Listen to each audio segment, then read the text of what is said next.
Welcome everybody to Talking Elite. It is our favorite Thursday night podcast. Tonight we'll be talking the music from the different eras of wrestling. We're also going to be discussing some of the great producers of said music. And then we're going to have a very fun fantasy booking what artists we would like to see either do an entrance song or a pay-per-view song. So it's going to be a fun night. We're going to talk everything music. So it's going to be a good show. So sit back, relax, crack open that cold one. Let's play Steve Austin while we watch a great podcast. Let's sit down and enjoy the show. Tonight, I am joined by two of the greatest members in the All Elite Zone podcast. I am joined by the ex-Florida man. He is now the Tennessee bearded wonder. He is everybody's favorite, Adam. Hi, hello. I got so many songs that I loved back in the 90s, so many entrance songs that I can just remember. Oh, man. I can't wait to discuss some of the ones from I was listening to some of the ones in the gym this morning, trying to get ideas of what songs like kind of we're going to trigger memories. So, yeah, I'm super excited, bro. And yeah. So next we have the ringleader of the podcast. He is our producer, our fearless leader. Please welcome Connor to the show. It's great to be on. I'm really excited for this one because there's a lot of pay-per-view theme songs, wrestling theme songs, different versions of theme songs I've really liked over the years. So this is going to be a good topic. Yeah, I am super stoked. Thank you both for coming on tonight. As we get started talking about wrestlers' theme songs, let me ask you guys, do you guys know who the first group of wrestlers were to use a theme song? San Martino. Mm-mm. I think it was the Freebirds, weren't they? The Freebirds. The Freebirds, yeah. Freebirds with original entrance music. Yeah. Like I said, they were the first ones to come out with. Do you remember what song it was? Yeah, it was Freebird by Leonard. It was Freebird by Leonard Skinner. Yes. Yes. Duh. Yeah. So they were they're the first ones to do an entrance song, and then now look how far it's grown. Like now, an entrance song really can make or break a wrestler. So we're gonna start kind of like in the the beginning of entrance music with the WWF. Who in your mind kind of stands out? I know that Jim Johnson was a huge reason behind why a lot of that music was popular. What wrestler comes to mind theme song wise when you think the 80s? I mean, I guess you got to go Hulk Hogan. I mean, Real American was basically the theme. Yeah, it was the theme through the 80s, especially when Vince Jr. took over, and pretty much it was all gimmicky and music and all that stuff. So I mean, with all that, you have to think Hulk Hogan was one. Definitely still going with Ric Flair. Ric Flair was another one. Mm-hmm. The da, da, da, da, da, da, da, just like, yeah. So it's like those two themes to me are the ones that kind of defied the 80s and basically are still recognizable today because you play those songs and people know those wrestlers. Those are both really good picks because every time I hear, Real American, I just want to drink my milk and take my vitamins every time. One that comes to mind for me just right off the bat is the $1 Million Men, Ted DiBiase. Yeah. Money, money, money, money, money. Everybody's got a price. Oh yeah. And I feel like that one, just as soon as I hear that, I'm like, yep, I know that it's the $1 Million Man. Just so catchy too. I get it stuck in my head like almost daily. This still. Yeah. I think another one too with Jim Johnson. He actually did it. He did it. I think it was with Bruce Pritchard, but he did a podcast and he talked about the intro to The Ultimate Warrior. Just that simple. Also, yep. Get For your me, blood boiling. Yeah. Yes. In the 80s, Roddy Piper was pretty good. Wasn't much to it. Wasn't much to it, but those what do you call them? Bagpipes. Yeah, bagpipes. Yeah. Hearing them, him coming out with a skirt and arrogant Kilt. Yeah. The Knights. Kill. Yeah, that was really one of my favorites. Yeah, definitely. I think Hot Rods. It's just so iconic just to hear those bagpipes. So I can see why Yeah. you'd go off the bat with that one. I'm trying to think anybody else through the '80s before I start. I know there was a lot of WCW. I know the blonde, the Hollywood Blondes theme song was awesome. Junkyard Dog. Junkyard Dogs. Yeah, I think it didn't. He come. I think he came out to Bad Leroy Brown, Yes. baddest man in the whole. He came out to that song, Yeah. and it was great. He'd shake the ropes and be all crazy, and he'd like and all that, and the crowd loved it too. So Yeah, Yeah. that one was. I would say that one was good. So what's another? You know what? You can't forget about the Heartbreak Kid, Shawn Michaels. mm, That I'm just a sexy boy. Was that time? that was later. Yeah, that was later when That was what- oh, that was Jannetty that was late 80s, early 90s when Yeah, he started I was doing gonna that, because say. it was like 89 is when him and Jannetty broke up. The infamous barbershop window. Because the first one was Sherry doing the theme song, and the Mm-hmm. wasn't the same level as the one we all know. Yeah. Uh, Still, Vince McMahon singing it. It's the best one though. I don't know about that, but I like Sherry, so it's good. I think since we're talking about the positive ones, was there any stinkers? Any ones that you can't stand to listen to now? Passion Booger. That's Passion one of the Booger. worst ones. You can just snoring, and it's Oh, not gosh. something.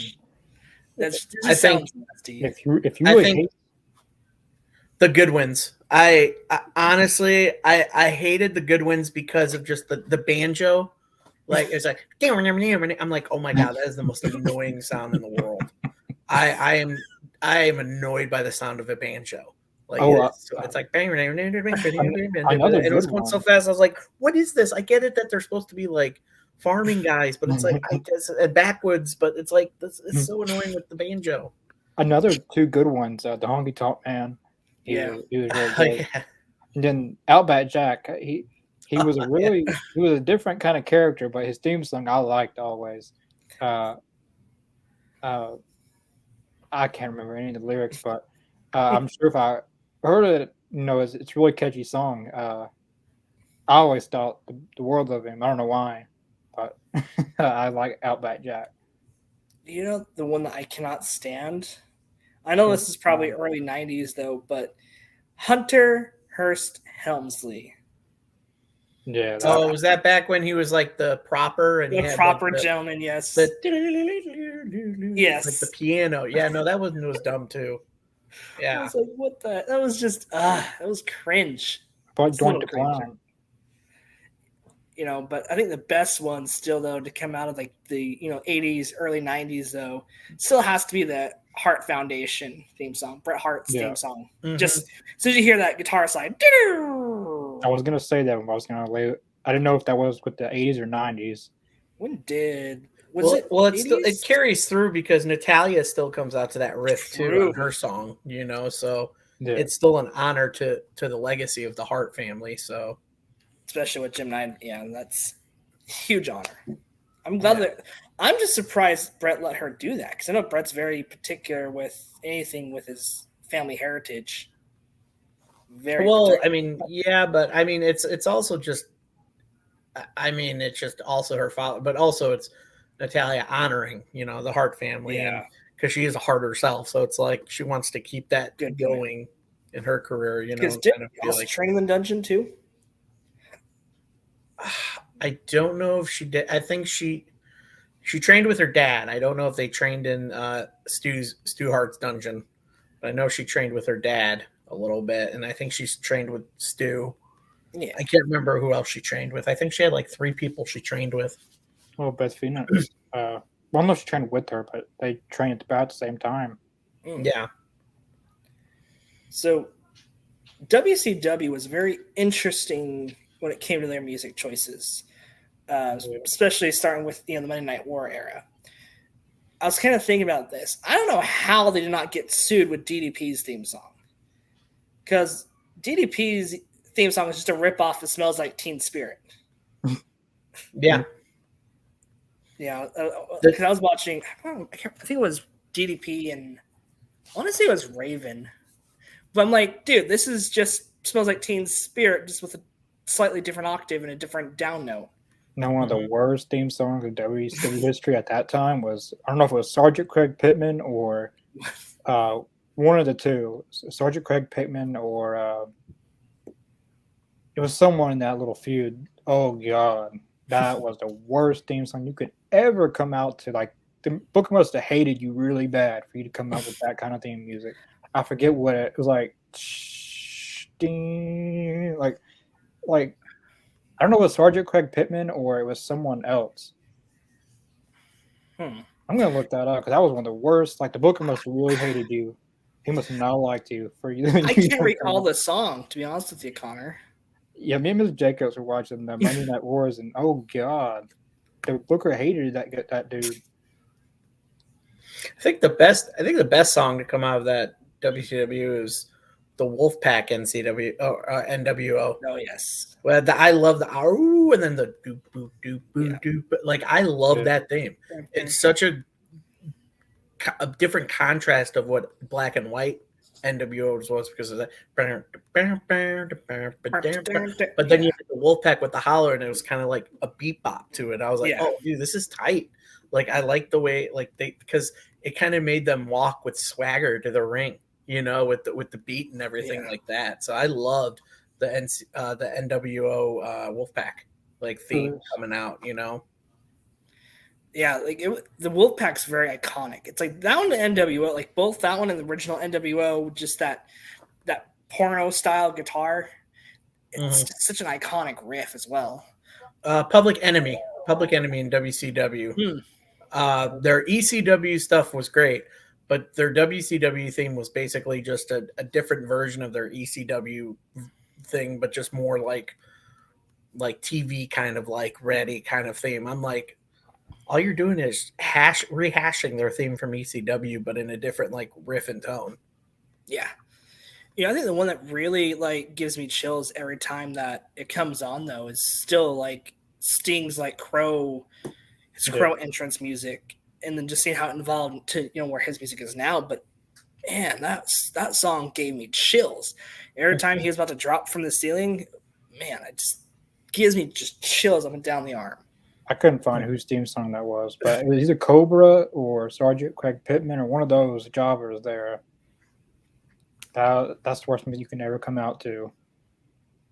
But WCW had a few bad ones, but Hulk Hogan's was very different from his WWE. That was 90s though. What was Hogan's theme in WCW before he joined the NWO? Well, actually, I think what it was I think he joined the NWO right off the bat. I don't know if he. I think he had a brief couple month run without being part of the NWO. Maybe I can't remember. It's like prior to, because I know it was super quick as soon as he joined WCW is when he joined the NWO. So I know he debuted in '94 and they came in at '96 to NWO. It was very, very different. It was like a very guitarish song, very very, very different. Oh, it was American Made. That's what it was. Yeah, very, very different from his WWE. I couldn't remember. I had to look at it, because I know that there was something else that was prior his little run before he joins NWO. Yeah, he that very well. Me and Mr. J got to watch all the WCW stuff, and the more we look at it, Hulk Hogan, like there's good matches, and he just inserts himself into these feuds. But that's another thing. But yeah, you're right. Or there's the. I think who else had a good one. I think Raven had a decent one going into it. Booker T. Booker T has always had, whether he was with Harlem Heat or a solo run, he's always had a great theme song. I've always loved Booker T's theme songs. Even before the "Can You Dig It, Sucker," like it just it has the Harlem Heat beat to it, and everything like that. So I think King Booker. King Booker. I'll let that one slide because he was playing to it. Because you still had the "Can you dig it, sucker," and then it went straight into like the royal theme music. Yeah, and it was like, dude, that's great. That is such a good transition to be like, "Can you dig it, sucker?" Do do do like the royal stuff. It was great. Another good one was the Road Warriors. They had a good, Oh, yeah. that's one of those iconic ones. What a rush! What a rush! Yeah, no, I love their theme song. I mean, that got me pumped up, and then every time they came to the ring on the motorcycles, like that was just exciting. Yes, I believe that Road Warrior Animal was in AEW for one very short appearance. Not many people remember it. Yeah, All Out 2019. He came out with a motorcycle. What? I don't remember this. I'm gonna have to go look that up because I don't remember that. Yeah, not many people do. There's a brief. I think he actually hit someone. I think he got physical a little bit. I'm not for sure, but I know he was at All Out 2019. Because I know Raven was in the crowd before Brody Lee came over. Because they thought that he was the exalted one at first. Raven was, because he the Dark Order's out there and he's just sitting on a seat. Like they're in the crowd, and he's just sitting down, and everyone's standing up, and it's very like you thought he was the exalted one. Now as we switch the channels over to Monday Night Raw, I think the one that comes to mind instantly is the glass shattering of Stone Cold. Yeah. That was just so iconic. Like, I think even if you're not a wrestling fan, like, exactly, as soon as that glass shatters, exactly who's coming out for that. Think about it. I have not heard, besides maybe the Rocks, I think Stone Cold has almost played at almost every sporting event I've gone to. Yeah, I went to a Tennessee Titans football game, and they had Stone Cold. They had Goldberg, too, for whatever reason. We forgot to mention Goldberg. Goldberg, another banger. Now, he's not one of my favorite wrestlers, but his theme song was really, really good. From him coming out from the back with security guards, then knock on the door. Like, that's a pretty intimidating entrance. If only he could have led up to that height. But he had a really good theme song. Like, there's no denying he didn't have a good theme song because that was really good. Yeah, I feel like that one, especially WCW-wise, I feel like that one's probably the most memorable ones to come out of that company. Because I feel like him and Stone Cold, they were literally almost on the same playing field at one time. It's hard to believe that if it wasn't for Stone Cold, Goldberg would have never existed. Good, true. Well, according to Eric Bischoff. So I think going to 90s WWF, you have to also look at factions and DX. DX's theme when they first got together, the break it down and all that stuff, like like it just, that was iconic too. That was like the very, like, for that's like what NWO wanted, was a theme song like that. And I feel like if it wasn't for DX doing a theme song like that as a group, I don't think NWO would have a song like that for their group. So I'd say like DX kind of inspired NWO to kind of have their own theme song when they come out as a group. So, and I loved DX group. I mean, I think another good freaking faction in WWF, and we talked about it with Ahmed, was Nation of Domination. Like, I think, because you hear we are the nation of domination. Dude. And you just see them, you're like, dude, that is freaking intimidating. Like, I would not mess with any of those guys. So I think when you look at teams, like factions, those were huge back then, like back in the 90s. So I think Billy Gunn, his original theme song, "Cause I'm an ass man." Damn it. I like him big. I like him small. I like him all. No, I'm not going to say my favorite theme song of his because we're going to the 2000s. But do you mind if I say the 2000s? Whatever theme song? Yeah, of course. Billy and Chuck. Billy and Chuck. That was my favorite. That was my favorite. Like, they were a good tag. They were actually supposed to kiss on air, but they refused to do so. They refused.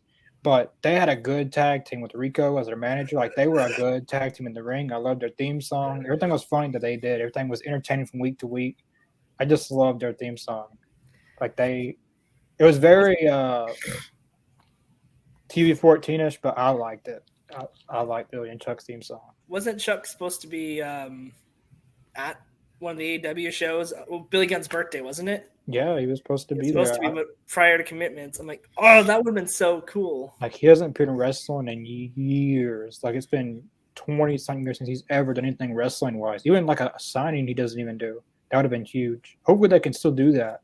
Maybe the Acclaim can cheer up Billy Gunn by bringing Chuck Palumbo to AEW and talk some sense into him. That you can't do this. You can't. I think Undertaker was having some bangers at the time too. He had, Dead Man Walking and that, or was that after 90s or was that? That was 90s. Yeah, that was like early 2000s. Yeah, his 90s theme was basically what he walks out to now, like the gong and all that stuff. And Jim Johnson, that's one of his best ones ever. That's one of his best. Yeah, that's Jim Johnson's best work is the Undertaker's theme, really. So, looking at the Ministry too, the Ministry of Darkness, like that whole version of Undertaker's music was good too. Yeah, and of course, you can't forget about, once he kind of transitioned out of the 90s and kind of early 2000s, when Limp Bizkit came in and did Rollin'. Yeah, that was. Got to keep on rolling. I think between 1998 and 2002, that Attitude Era, we look at it probably at some of the best themes I've ever heard. Yeah, I mean, because you take away Val Venus, Hello Ladies. I mean, Right to Censor, it was annoying. I think that was my least favorite theme. Like the alarm. I mean, Godfather's theme was phenomenal. Get on the whole train. Yeah, I think he had a great entrance. And then you got to remember another one is the Oddities. When the Oddities was a faction, and they had I'm not even a big Insane Clown Posse fan, but when they had Insane Clown Posse as their theme song, I was like, this is awesome. This is so good. So, but between those, that era of the Attitude Era, we had a lot of good theme songs. And it's not a theme song per se, but it was a song that was very popular and it was riffed by DX. But the Stand Back song that Vince McMahon sang at the Slammy Awards in the early 90s, the Stand Back, the Stand Back. And I'm like, oh my God, that is amazing. That's my childhood right there. I think they should bring that back, the Slammy Awards, but actually singing, because they had some pretty, well, we watched one over and over. It was a Hillbilly Jim. Hillbilly Jim was great. That's probably one of my favorite theme songs of the Golden Era. Besides, I don't know, I like Hulk Hogan's, but besides Hulk Hogan, that was one of my favorites. He can actually wrestle too. He's really tall. He had the size. Just don't go messing with the country boy. Don't go messing with the country. Since we're talking about Vince McMahon, I feel like his song is very iconic still. No chance. Yep, every time he comes out, that's what they chant. No chance in hell. Just that one's iconic. Of course, Kurt Angle's Now, my favorite. You suck. My favorite Kurt Angle theme song was his TNA theme song. Oh, dude, that theme was so good. That was on he was a completely different wrestler in TNA. I know he said recently that if he would have stayed with WWE, he would have been the greatest of all time. But he had a good run in TNA. You can't say he didn't have a good run in TNA because he was a different Kurt Angle. His run, in TNA and even on some of the independent stuff too was better. As they say, Perk Angle, not something.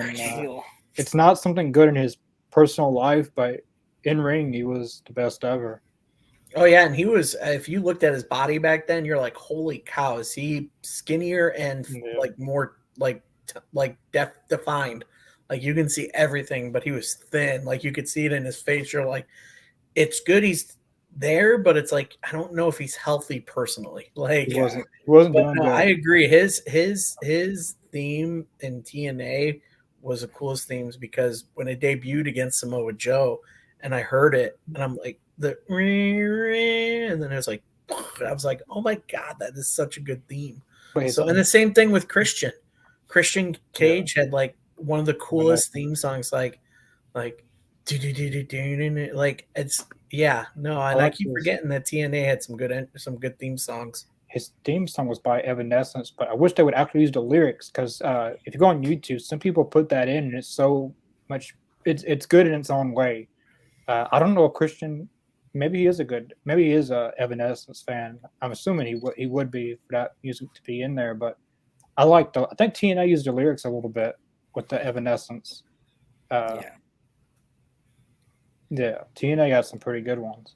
I know we're jumping all over the place in wrestling history, but there's so many good theme songs. TNA had there was a lot of wrestlers that had great theme songs from TNA all the way in, even through the not just independent scene, but into WWE. Because same thing could be said about AJ Styles. Look at his "We're Gonna Fly" song. My favorite one, I wish he would use it again or was on Apple Music. His New Japan theme song, "Demigods." Yeah, that was good. That one I feel like would be a great song if they could get it. Would be great for him to come out to in WWE. If he ever came to AEW, imagine AJ Styles in AEW. That seems legendary. But him and the club have it kind of cushy now. Well, for now. Until his contract expires. Yeah. But then looking at AJ, and then his I know we're jumping up to CFO, and we'll talk about those guys a bit later. But his theme song now is incredible. Yeah. It's kind of ironic that theme song wasn't intended for him. It was intended for James Storm, but it still fits AJ Styles because everything he said that he wanted kind of like a country style, but a rock style, he wanted the rap because AJ likes rock and rap's kind of more music than country. And then they put it all together somehow. They put country, rock, and rap in the same thing. And like when he first debuted in WWE, I was trying to find that theme song all over the place, but it wasn't out yet because they hadn't released a full theme song. But I like that theme song. Yeah, that theme song that he walked out to in the Royal Rumble was just awesome. It was such a good theme song. He hasn't changed theme songs once in WWE. Yeah. If you look at another person that was great from that, early 2000s up to now, the Hardy Boys. Don't get me started. That's my childhood. Just the whole. I love the videos that people are posting about.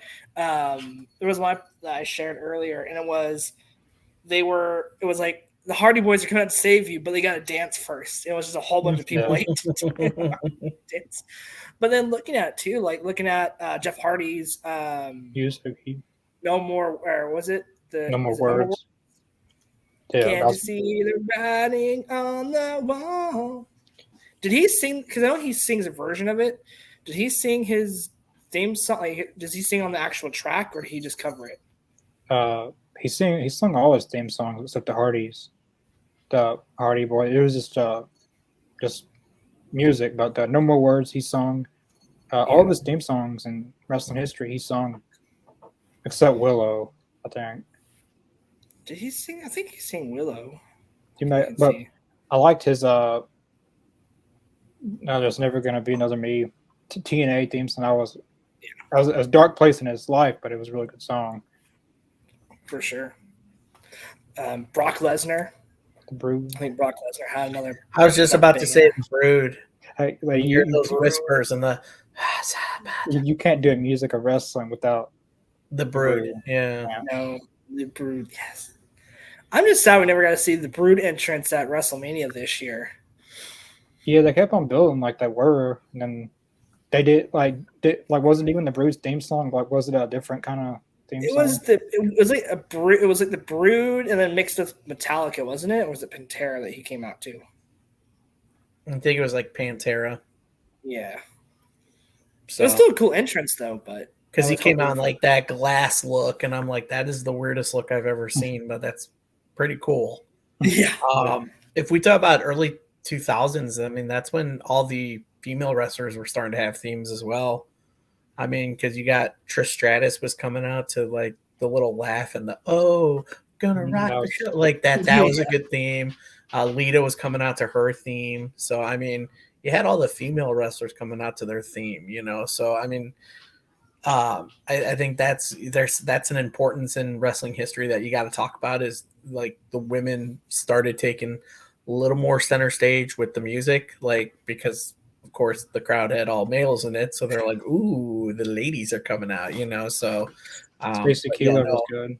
Yeah. So I mean, I just remember just hearing all those theme songs for all the like early 2000 like female wrestlers coming out. So no, yeah, like that was a huge turning point in the women's revolution. I feel like that doesn't get talked about as much because people are still associating that time frame with the Diva division. I feel like the women's revolution started with the Knockouts division. Pretty much. Pretty a TV-14 theme song, but the Beautiful People, that was a iconic entrance. For sure. You never would see that in WWE unless in the Attitude Era, but that was if you were a male, you'd probably like that entrance. I don't know. I might like it. I don't know. I mean, judge. Yeah, and then obviously in the early 2000s, you had like John Cena's theme coming through. Like you had the Doctor of Thugonomics, and then 2005 you had like My Time Is Now, and that's basically the song he's kept through the rest of his career. So one of the ones that has probably one of the best theme songs or most iconic theme songs. Both to have two of them. To have two theme songs and be on both of them, that is incredible. Yeah, he's another one that sung his own theme songs. Him, it's because he did great with it, and then just the jokes that came out of John Cena's theme song. The John Cena sucks, John Cena sucks, doing the whole thing that that happens to Kurt Angle. Or now when you guys were, well, I wouldn't say children, but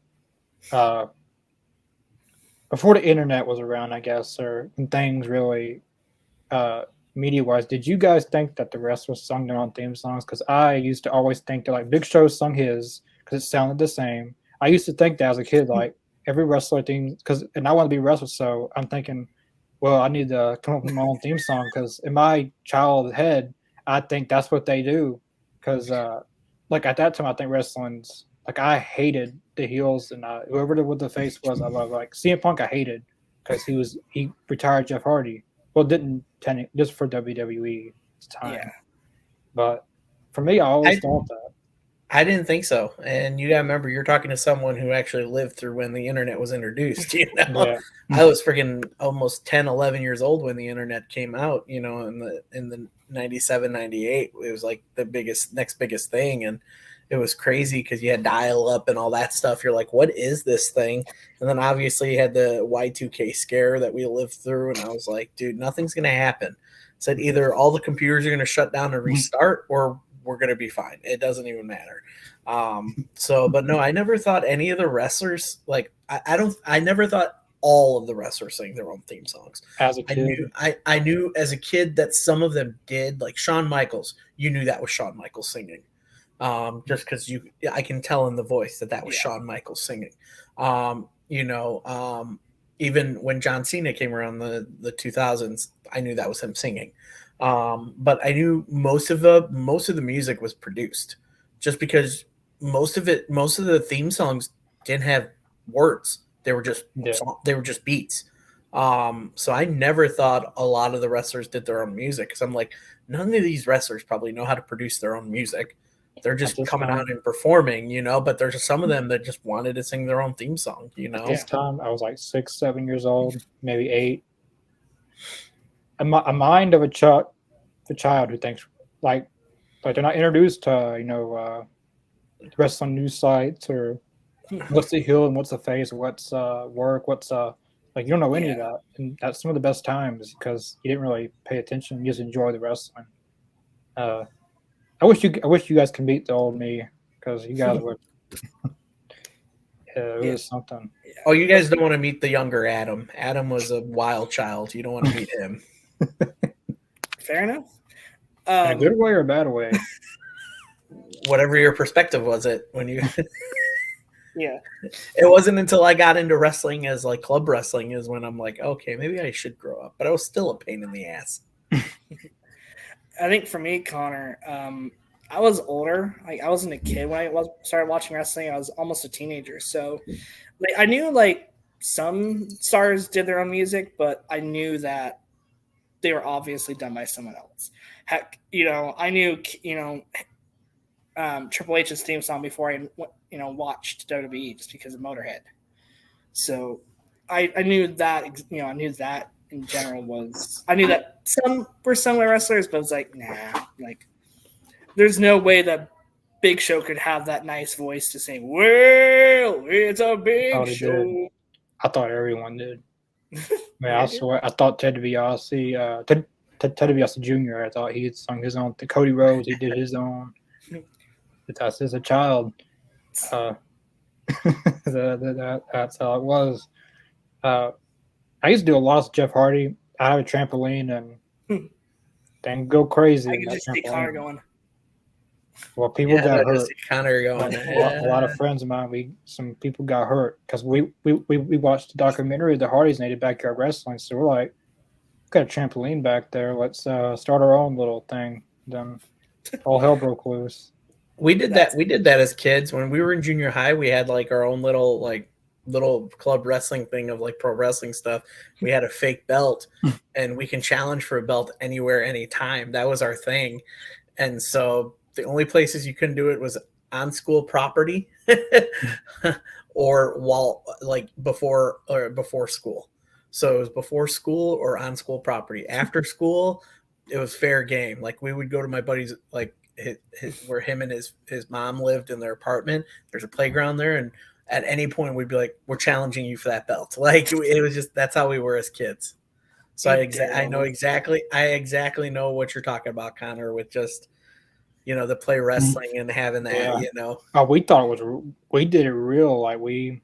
Oh, so did we. Yeah, no, we jumped off play sets. Like we did cross bodies off play, like the little bridges. Like I would get up there and I do like a cross body onto my buddy, like onto the wood chips in the playground. So I was like a 4 or 5 time champion in our little wrestling group. Like I won the belt 5 times. I was like, stop taking my belt. I fortunately I never got to experience that. I never got to experience fake wrestling. My backyard wrestling, I should say. Sorry, I shouldn't say. You didn't miss much, but I had a few less scrapes and broken bones, though, for sure. I've lost track. What decade are we in now with wrestling? I think we're almost approaching like the modern era. So like when the 2010s and up, toward like the end of like Jim Johnson, the CFO era, all the other like downstate. So, yeah, but shout out to Jim Johnson. We should like I said, Jim Johnson was the voice of our childhood. Or at least the music of our childhood. I wish that AEW would hire him. I really wish they would. I thought they were in contract with him. Like I thought they were in contact with him and trying to get him to come over to do some themes. Like that's what I thought I read, unless I read the wrong website. It was a phony website.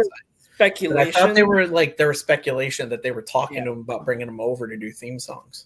But I don't know if he just was like, I'm just gonna let WWE do it, or I don't know, maybe WWE was starting to get rid of his music and take away his, the money that he makes off of those entrance songs and streaming services.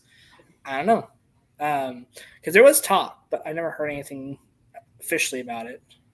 I know he's probably gonna ask for top dollar because the Undertaker's theme song is all you guys say. Like that put him over. The Undertaker, Stone Cold, and his music with Motorhead. Yeah, a lot of the biggest theme song in wrestling history came from him. So, well, look at one of the most modern wrestlers that's still using his best theme songs, Voices, Randy Orton's theme song with Breath Theory. That song is just so iconic, and like he was playing. Did you ever see the clip of him playing on the acoustic guitar? Where it almost sounds like an old-time country song.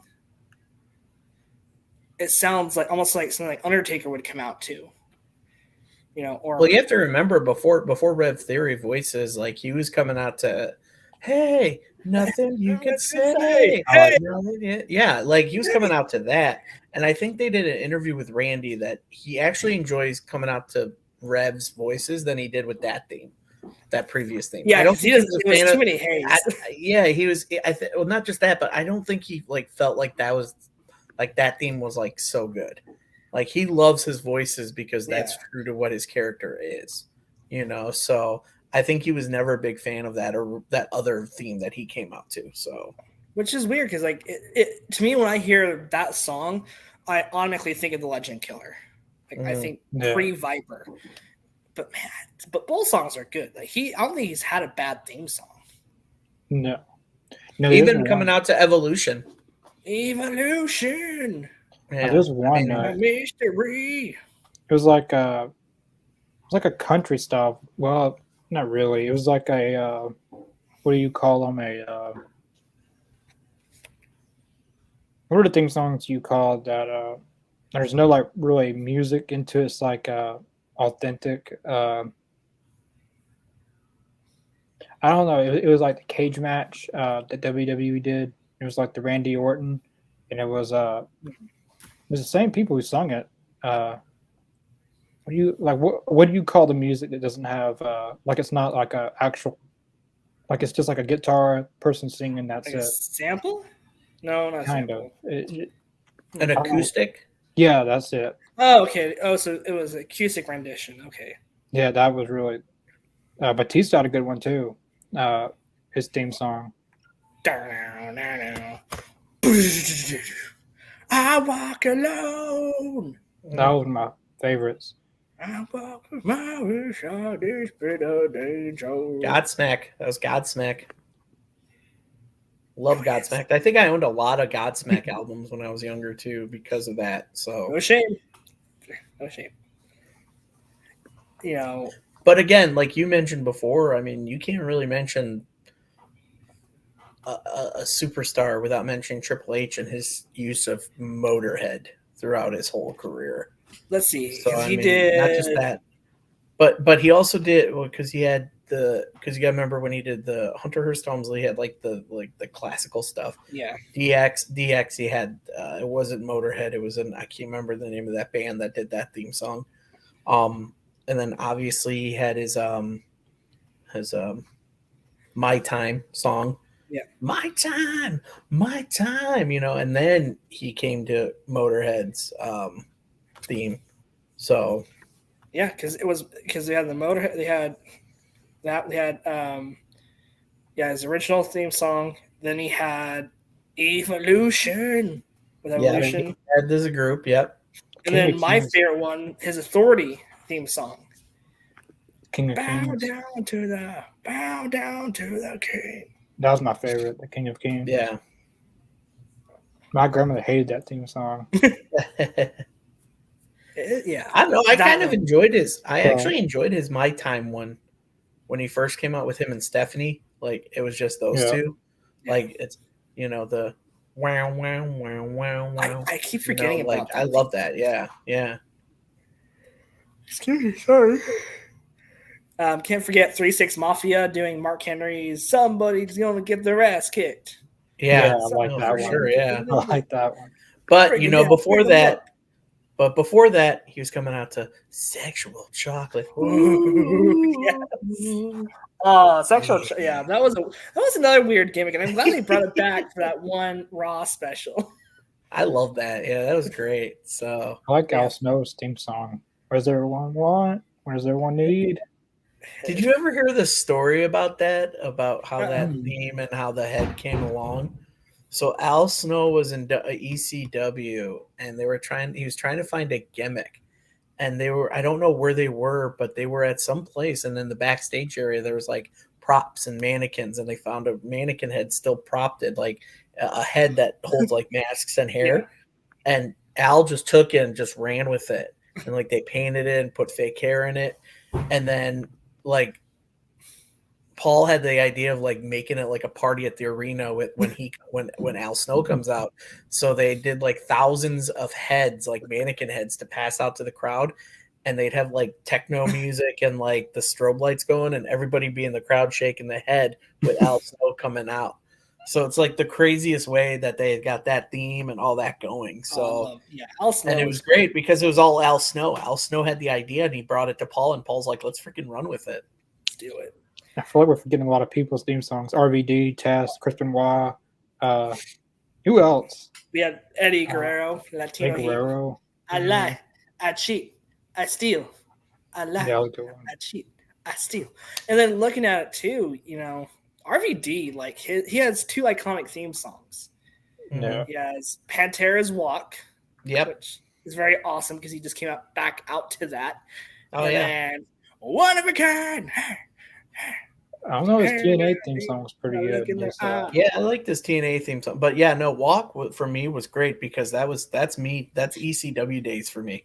That's his ECW music coming out. Like we were just, oh yeah, like we talked about it, like the feuds he's had with Jerry Lynn. Just like those are the days I remember that theme. It's just the banana walk like, and someone made that comment like in a group. That someone's like, we're glad that RVD came out with ECW. They go, we wish that the crowd would be more into it when they all do the respect walk part. Like, you would think the crowd would be like respect, kind of like what CM Punk did at Revolution when he brought back his old Ring of Honor theme from AFI. Yeah. And AFI, dude, I love AFI. They're one of my favorite bands from like the early 2000s. All that stuff. I mean, I used to rock out to Miss Murder like on my car radio. Me too. I still do. Yeah. I still do. Miss Murder. Like I just rock out to that. But then they came back with I keep forgetting the name of that. The title of the theme that song was. It was Sarah something. It's like I keep forgetting the name of it. But it was AFI and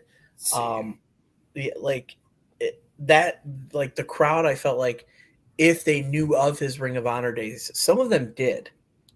Like if you watch that entrance, a lot of people were like, "Oh, is this a new entrance?" Because they don't know that he used that song in Ring of Honor.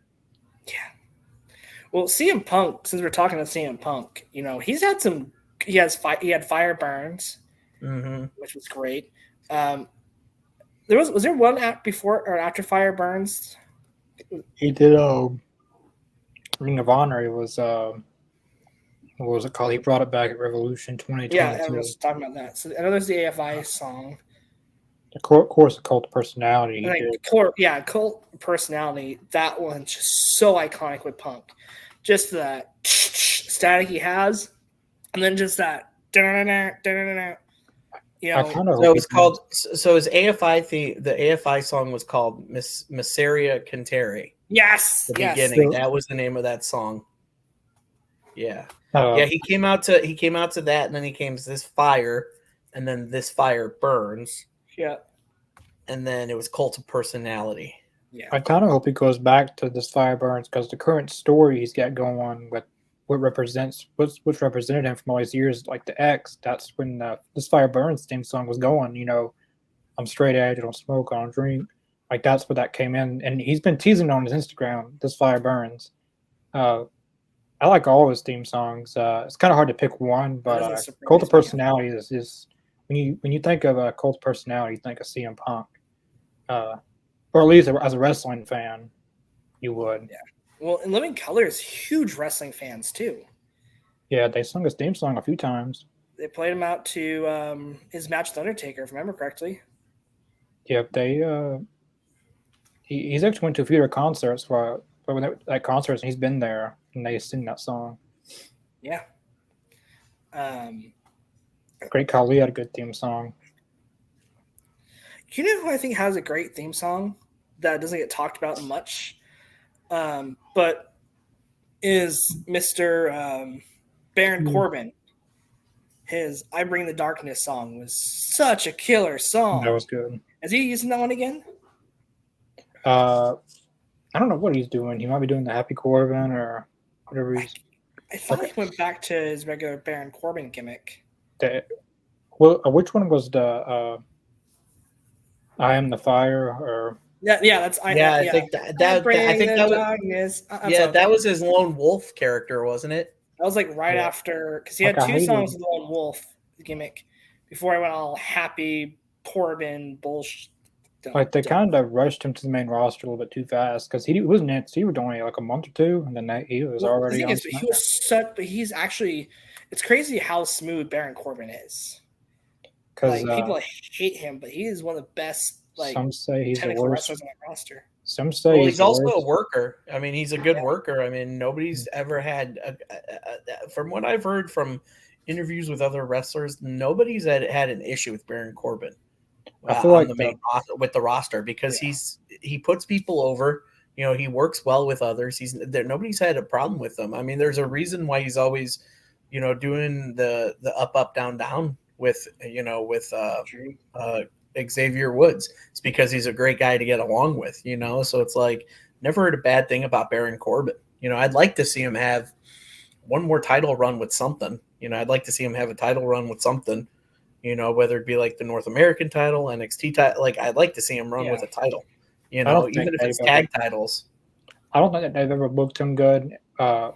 Only in NXT when he had the motorcycle. That's when they've only booked him good. Like they tried to make him Chief Morley when his dad is Val Venus. That's what they tried to make him as when he shaved his head bald and it was Kurt Angle. Like that's what they tried to make him. But you can't copy something that was original. You can't do that. Yeah. They should have just kept. If he would have kept his character going, I think he before the whole, you know, the Commissioner Baron Corbin shtick. Like if they would have just kept Constable Corbin. That's where it went downhill, is because it was after his whole Money in the Bank. Like that was like his shot, and then the whole feud with John Cena kind of burned off his momentum. Like that's pretty much where it went, and they lost ideas of where do we go with this guy.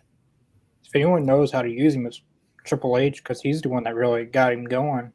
But like that's for a lot of guys in NXT. He got him going.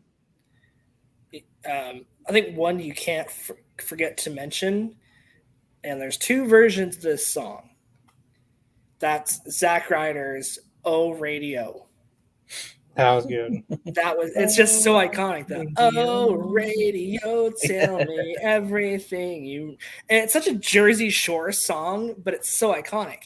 And then Downstate did a remix of it when he went back to NXT for a little bit with Mojo. Yeah. And that one, I think that was like his last version of the song before he left. And of course, now he's got The Lights Go Down. I think that's the best theme song ever, probably. Like that fits him. Just like Matt Cardona is him. Like Zack Ryder, he had a few good runs with Zack Ryder, but Matt Cardona is just on another level. Well, I think he got himself over. That's the issue. He's being more of himself, not what people want him to be. But let's look at Downstate now, because Downstate, man, they're still everywhere in wrestling right now. They almost broke up if it wasn't for Cody. Yeah. You know, think about it. They have Dolph Ziggler's "I'm Here to Show the World." Mm-hmm. The Miz, because I feel like I Came to Play. It's so weird that The Miz has one of the best theme songs, and I'm glad that he's kept it, because now every time I hear it, I'm like, I think of The Miz. Yeah. I think that's such an underrated theme song, is the I Came to Play. Like I don't get why people have the hate on. I think it's one of the best theme songs out there right now. I like that in chorus. Well, I don't know what I'm saying, but you don't really hear it much when he's in the entrance, but you tried to beg for mercy. Yeah, like that's the best lines, but you don't really hear it in the wrestling match because it's so long part in the song. But I love that song. Dolph Ziggler is good too. I'm here to show the world. I'm here to show the world. Come on, bring it on. Primetime players. Gross. I know we're veering off, but it's like also just Bobby Roode. Glorious. Oh, I get it. Yeah. You know what's crazy is I liked CFO. I loved them. I actually thought they were doing a decent job with some of the themes that we were getting. I did not like Alexa Bliss's. I was not a huge fan of how they did hers, just because I don't know. It was like kind of like a weird time frame. Can't forget Finn Balor's as well. Like Finn Balor's is very iconic nowadays. The Sami Zayn. then Let's go. Yeah. And then Seth freaking Rollins before his Joker character thing that he does now. I like his first theme song when he turned heel. Then they added the "Burn It Down," which was cool, and then they changed the whole thing. And then just that kick, it's like that was awesome. Like that, he had a good. Like I don't like Seth Rollins was he was my favorite wrestler in WWE, and then they changed him into. He went very sports entertainment-y. He's watered down now. He's not Seth Rollins. Well, I'm pretty sure he likes doing it. You can even say the same thing about Becky Lynch. Yeah. Like her last kicker song. Yeah. Whoa. Yeah, I don't know what is she still coming out to that song, or is she coming out to something different? She still comes out. It's tweaked a little bit, but she still comes out to that song. Yeah, because I know her. I don't even know what her new character is. Because the man was awesome. I liked that. It's a mix of Big Time Bex and the man right now. She's technically back to the man because every time she comes out to the crowd to talk, she says the man has come around to so and so town that she's in. Cool, good. So she's kind of did that. I mean, we talked about earlier with like Lita, Tristatus, all their theme songs. I mean, we got women nowadays. And can we just get rid of the Bella music, because those were some of the worst diva theme songs I've ever heard was the Bella songs, especially Brie. Oh, you're not okay. You know what? I will admit this. I'm on Dave LaGreca's side. It's a Primo. I'm a little biased because it was one of the Bella twins, but it had the and I thought that was a lot. I like this song. I feel like it didn't fit her. Was it Brie? Right. No, I agree. I feel like if it was somebody else, like I feel like a Sky Blue or like an up and comer, I feel like it'd work more. Oh, it sounds just so young, and I feel like the Bella twins. I could totally see Sky Blue as a Bella twin. I could see it. I'm the complete opposite on that as far as it comes to Sasha Banks' theme. The boss theme really fit Sasha Banks' character in WWE. It took me a while. And now she's got this money song. Money. I'm like, what is this song, Mercedes? You know Snoop Dogg. How's Snoop Dogg doing this song? But yeah, no. And then obviously Charlotte Flair. Again, this goes back to Natalya using the Hearts like guitar riff for hers. Yeah, is the same thing with Charlotte using her dad's theme in like a more upbeat kind of way. Yeah, hers is really cool. To honor the legacy, so. I never had a problem with hers. And then the one that I think is very underrated, and it's one of my guilty pleasures, is Bayley's original NXT theme song when she would come out and hug people. Yeah. Like that one, like when I'm doing cardio, that one's automatically being played. Asuka's theme is badass. Oh, yeah. I mean, Asuka's theme, the Empress of Tomorrow. Yeah. No, that's a badass theme. So, yeah. AEW has a lot of good ones. Judas is probably one of the most famous. Of course, Judas by Fozzy. And when Jericho released, I remember when Jericho released that song, the first time he released it and showed it to everybody was on his podcast, right? Because I'm a huge Talk is Jericho mark. But I remember like, oh, dude, this is great. I bet he's going to come out to it. And then, of course, when he goes to Japan, he's not in Japan, now in AEW.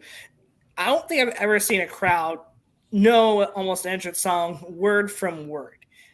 Yeah. Where it's not just whoa, like Seth Rollins is now, or the Cody Rhodes, that whoa.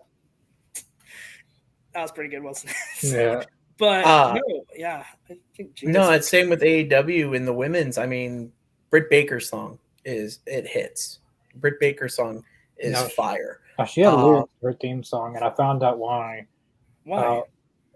When I met her, I asked her about that because it sounded really, really, really good. Go back to the Road to Double or Nothing 2019. They showed the whole thing. It sounded really good, but she said that she liked it in the video, but then she said that they didn't really think it was a good fit for her. But Britt Baker said she loved it. Like they got to use that one time. Like give fans an option. Like I want like even if it's not like just put it on YouTube, release it. I want to hear it because it sounded really really good. It was by Downstate. Yeah, they still do her other song too. But it was one. It was one of the Downstate sister who sung it. Of course, Soraya. It's a controversial, but I like Zombified. Yeah, I like yeah. What's the group? Falling in Reverse. I like them. Yeah. I never had a problem with Falling in Reverse. I love their songs. Actually, a lot in AEW, there's a lot of groups I don't even know who they are, but because they're in AEW, I Prevail. I didn't know who they were until they started doing music for AEW. Then I followed. Because they did. It was during the Hangman and yeah, they did the Elite storyline where they did Paranoid. Yeah, that was really good. That was really, really, really good. I feel like that's one thing I wish it would use more artists because that song is just so iconic to that moment. See, they used to because like for Double or Nothing and All Out, they used I Prevail. They used a couple songs from I Prevail. Then Revolution, Full Gear 2019, they used Jared Fozzy. It wasn't Judas, but it was another Fozzy song used for Full Gear. I can't remember. Revolution was like a what's his name, Mikey Rukus, or they used him. And then after when the pandemic started, they stopped using music, like licensed music altogether. They just used like Double Notes, like the Casino, and then like there's not actually like any like real songs as the theme songs for shows. I'm trying to see. And WWE used to have a lot of good theme songs for pay-per-views and stuff. I mean, every once in a while you'll hear a good one. Like Skillet had one for the Elimination Chamber, which was really good. Yeah. But you don't hear many good stuff. Now I hate when they use Cardi B for SummerSlam. But the hard part is it's just what's the main audience focus. They're trying to get more mainstream viewership, so it's kind of bad. Like I liked I think me and Mike were talking about it the other day. That's kind of what sparked this idea. Was think about it. The last few years for WrestleMania has been The Weeknd. Yeah, the same thing. Ooh. Which Blinding Lights is a cool for Hollywood. I get why they use that, but I think up until 2011, 12, they started doing pretty bad at wrestling themes. They used to do really, really good WWE. Like that was one of the things I looked forward to, was hearing what the next theme song was going to be. So they used Skillet. They used a lot of good ones. Well, look at it too. You had Green Day that did that was on SmackDown's theme song. You had all the great music from I want to say you had some System of a Down. You had Limp Bizkit, of course. There was a lot of grunge and rock that was coming through, even through the Ruthless Aggression era. Yeah. Earlier in the 2000s, I mean, even in the early 2000s, WrestleMania had that Big Time, that song as their theme, and that's an oldie. That's an 80s song that they were still using in the early 2000s. But yeah, no, and then they said some of these progressive rock, not progressive rock, but rock and metal and new metal kind of bands for theme songs fit. I mean, you look at someone like Rhea Ripley who uses Motionless in White as her theme song. When before it was a female band that did My Brutality or something like that, but now she uses Motionless in White. She actually does her look as inspiration from Chris from Motionless, the lead singer. She does her look after him. I mean, you look at a group like House of Black, and they use dark metal music for their entrance. It's something you never would have expected back in the 2000s, early 2000s, early 90s as a theme song, but it works because they did an interview with Malachi Black, I think on Busted Open. They asked him about his music when he first debuted in AEW, and it's dark, and he goes, well, I've always been a fan of that kind of black metal, dark metal kind of music.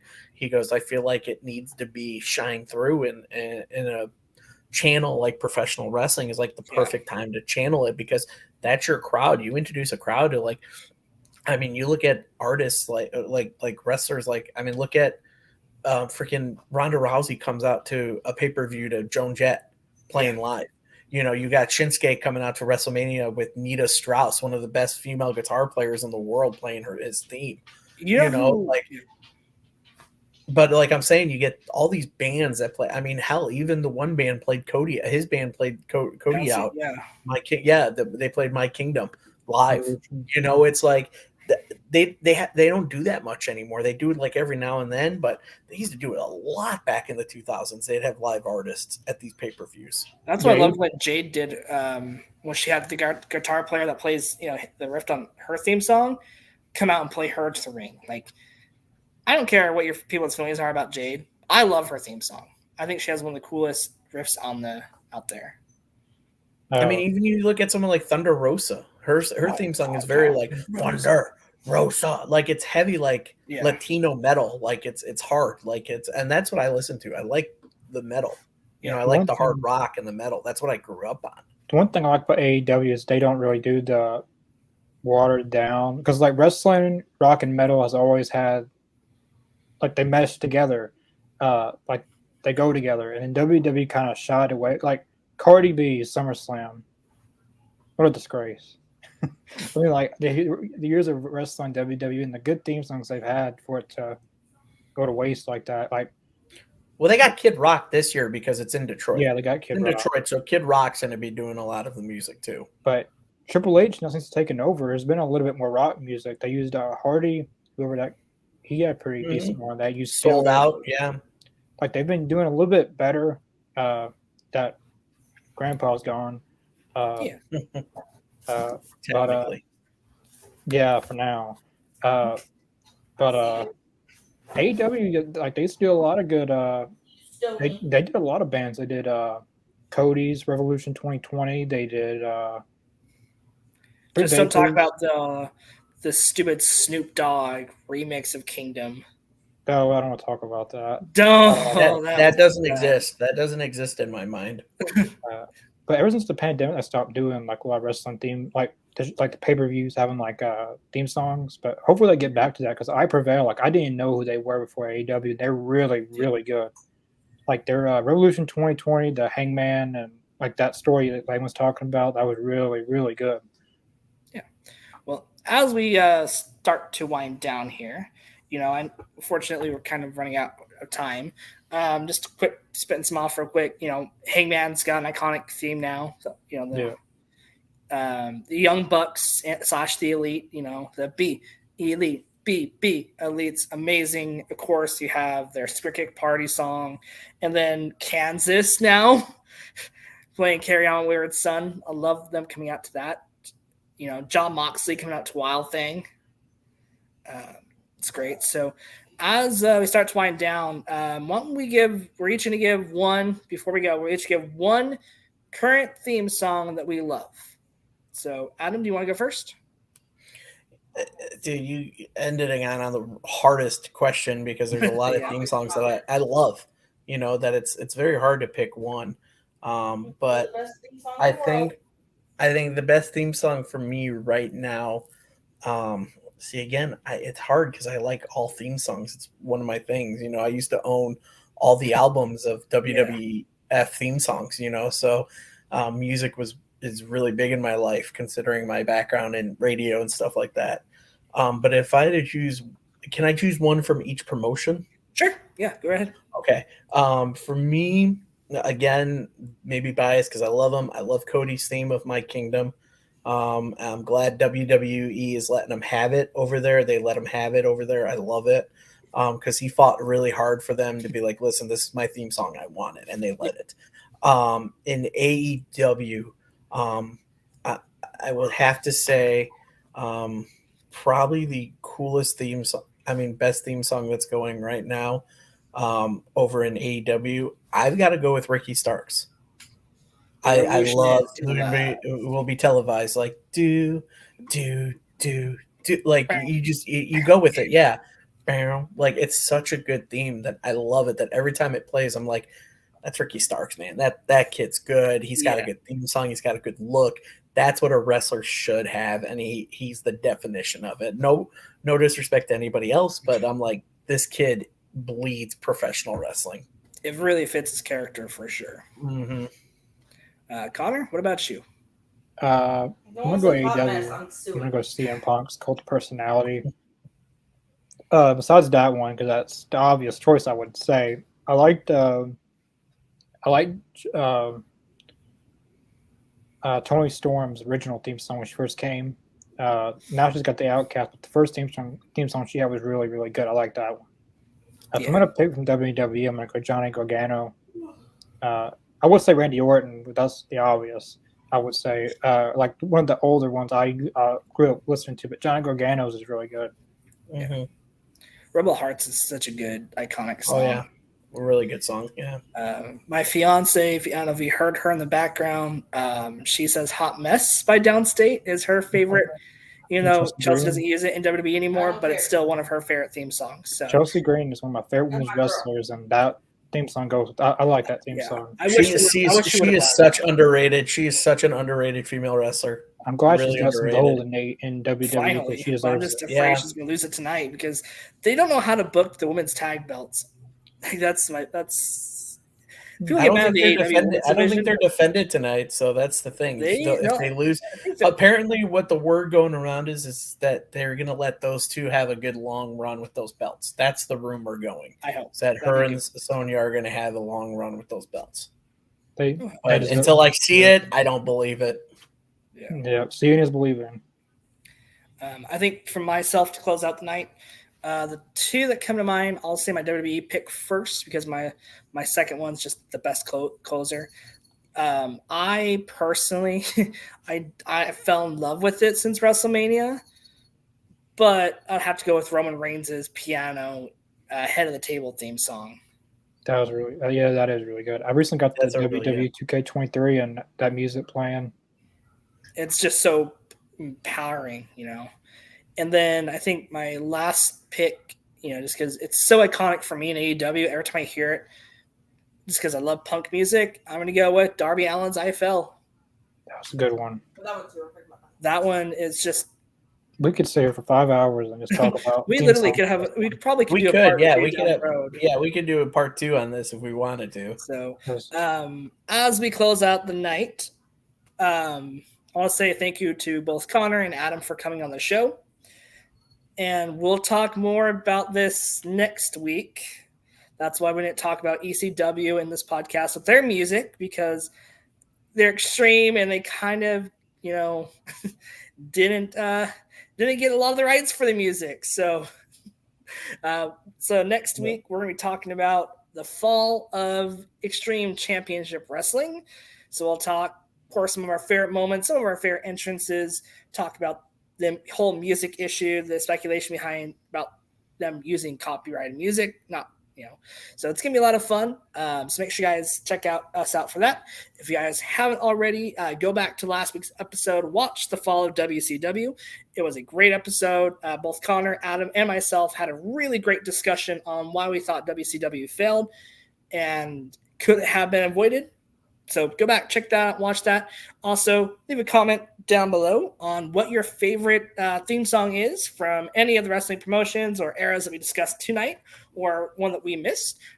Please let us know in the comment section below. And we'll be back tomorrow night for our Rampage watch-along, of course. And then, of course, we'll be back throughout the rest of the week with all of our wonderful programming. So make sure you guys subscribe, hit the bell down below. Make sure you guys are staying caught up to date with the All Elite Zone. Make sure you guys follow us on X at All Elite Zone 1. Make sure you guys follow us on Facebook at All Elite Zone Pod. Make sure you guys follow us on Spotify. We have most of our Talking Elite episodes up there and our interviews as we speak. So go check our past episodes out on Spotify if you're traveling and need something to listen to.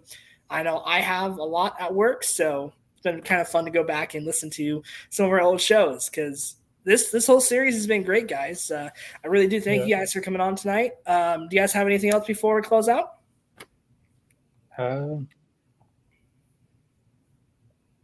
Other than thank you for joining us for Talking Elite 30, like episode 30. We did the 30 episodes, big 3-0, and many more to come. So, yeah, we got some big episodes coming up, especially for September.